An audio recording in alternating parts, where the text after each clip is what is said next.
करवा चौथ की कहानी। बहुत समय पहले की बात है। एक साहूकार के 7 बेटे और उनकी एक बहन करवा थी।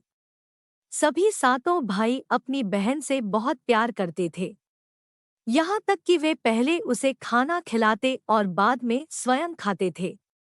एक बार उनकी बहन ससुराल से मायके आई हुई थी। शाम को भाई जब अपना व्यापार व्यवसाय बंद कर घर आए तो देखा उनकी बहन बहुत व्याकुल थी।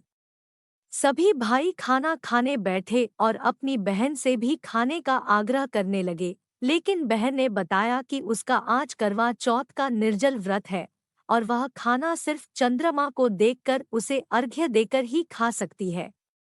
क्योंकि चंद्रमा अभी तक नहीं निकला है, इसलिए वह भूख प्यास से व्याकुल हो उठी है। सबसे छोटे भाई को अपनी बहन की हालत देखी नहीं जाती और वह दूर पीपल के पेड़ पर एक दीपक जलाकर चलनी की ओट में रख देता है। दूर से देखने पर वह ऐसा प्रतीत होता है कि जैसे चतुर्थी का चांद उदित हो रहा हो। इसके बाद भाई अपनी बहन को बताता है कि चांद निकल आया है, तुम उसे अर्घ्य देने के बाद भोजन कर सकती हो। बहन खुशी के मारे सीढ़ियों पर चढ़कर चांद को देखती है, उसे अर्घ्य देकर खाना खाने बैठ जाती है। वह पहला टुकड़ा मुंह में डालती है तो उसे छींक आ जाती है।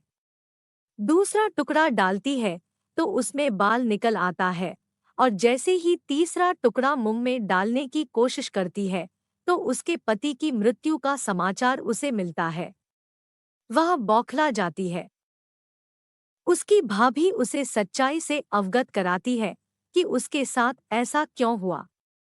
करवा चौथ का व्रत गलत तरीके से टूटने के कारण देवता उससे नाराज हो गए हैं और उन्होंने ऐसा किया है। सच्चाई जानने के बाद करवा निश्चय करती है कि वह अपने पति का अंतिम संस्कार नहीं होने देगी और अपने सतीव से उन्हें पुनर्जीवन दिलाकर रहेगी। वह पूरे 1 साल तक अपने पति के शव के पास बैठी रहती है, उसकी देखभाल करती है। उसके ऊपर उगने वाली सुईनुमा घास को वह एकत्रित करती जाती है। 1 साल बाद फिर करवा चौथ का दिन आता है। उसकी सभी भाभियां करवा चौथ का व्रत रखती हैं। जब भाभियां उससे आशीर्वाद लेने आती है तो वह प्रत्येक भाभी से यम सुई ले लो, ये सुई दे दो, मुझे भी अपनी जैसी सुहागिन बना दो, ऐसा आग्रह करती है। लेकिन हर बार भाभी उसे अगली भाभी से आग्रह करने का कह चली जाती है। इस प्रकार जब छठे नंबर की भाभी आती है तो करवा उससे भी यही बात दोहराती है। यह भाभी उसे बताती है कि चूंकि सबसे छोटे भाई की वजह से उसका व्रत टूटा था, आथा उसकी पत्नी में ही शक्ति है कि वह तुम्हारे पति को दोबारा जीवित कर सकती है। इसलिए जब वह आए तो तुम उसे पकड़ लेना और जब तक वह तुम्हारे पति को जिंदा न कर दे उसे नहीं छोड़ना। ऐसा कहकर वह चली जाती है। सबसे अंत में छोटी भाभी आती है। करवा उनसे भी सुहागिन बनने का आग्रह करती है, लेकिन वह टालमटोली करने लगती है।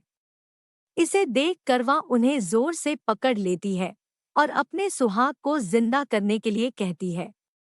भाभी उससे छुड़ाने के लिए नोचती है, खसोटती है, लेकिन करवा नहीं छोड़ती है। अंत में उसकी तपस्या को देख भाभी पसीज जाती है और अपनी छोटी अंगुली को चीरकर उसमें से अमृत उसके पति के मुंह में डाल देती है। करवा का पति तुरंत श्रीगेश कहता हुआ उठ बैठता है। इस प्रकार प्रभु कृपा से उसकी छोटी भाभी के माध्यम से करवा को अपना सुहाग वापस मिल जाता है। हे श्री गणेश माँ गौरी, जिस प्रकार करवा को चिर सुहागन का वरदान आपसे मिला है, वैसा ही सब सुहागिनों को मिले।